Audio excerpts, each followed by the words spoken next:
Welcome to the third in a series of 4 modules focused on implementing person-centered support in the community.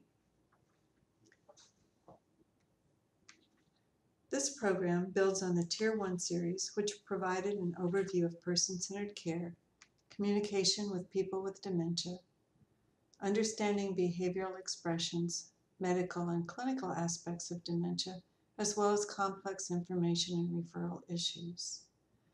Tier 2 modules have been developed for options counselors, Medicaid case managers, OPI case managers, adult protective service providers, as well as others who assist people with dementia and their families plan for their futures as they live with dementia. As with Tier 1, the Tier 2 training modules will be most meaningful if you take each module in sequence. We will be featuring the characters and concepts that were introduced in Modules 5 and 6. This module will focus on supporting people with dementia and their families as they experience care transitions. Recall from earlier modules that several of the competency areas for options counselors are consistent with person-centered planning. In Module 7, we will emphasize knowledge of private and public resources and follow-up with consumers. In Module 5, we introduced the team performance model, demonstrated some tools supporting person-centered planning, and introduced our cast of characters. Remember that the scenarios portrayed in this module are presented by actors.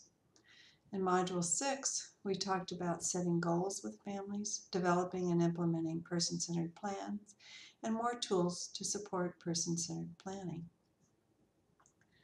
The objectives of today's modules are that you will understand the differences between dementia, depression, and delirium, be able to describe common care transitions experienced by persons living with dementia, understand the risks to the person living with dementia associated with various care transitions, and be able to support families and others to reduce adverse effects of transitions for people living with dementia.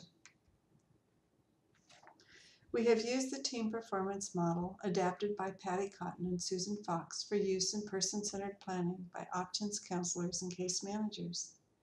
In Module 5, we discussed the components of orientation and trust building. In Module 6, we talked about identifying goals and roles, making commitments to a plan, and implementing a plan. As we talk about transitions associated with dementia, we will talk about performance and renewal. Let's take a look at the definitions of those terms.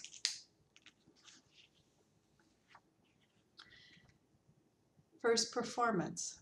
In our studies, the person-centered plans initially worked very well. The people with dementia, Sarah, Dennis, Martha, felt supported.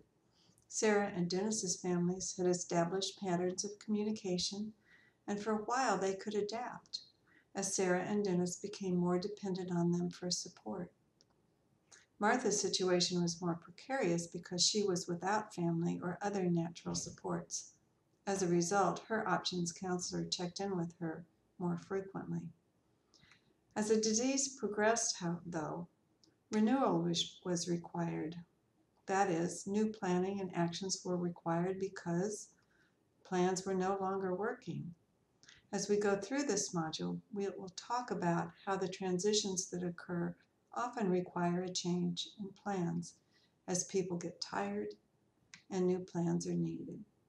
Examples of the need for renewal will be demonstrated in this module. Part of the role of the options counselor is to follow up with individuals and their families. Because options counseling is done on a relatively short-term basis, a follow-up call is often done a few weeks after a final visit. The options counselor will check to see where an individual and family is in their planning or their implementation of a plan, and if needed, the options counselor can support changes in the plan or extend their involvement. Once the family team is performing well, however, the options counselor will close the case, and it will be up to the person or a family member to initiate contact if a renewal phase is required. A case manager may have a longer-term relationship with an individual and may become more aware that a new plan is needed. It's helpful for the options counselor or the case manager to make themselves available and let families know that they can contact them when and if things change and they need additional help. We will now discuss transitions that occur throughout the disease progression of dementia.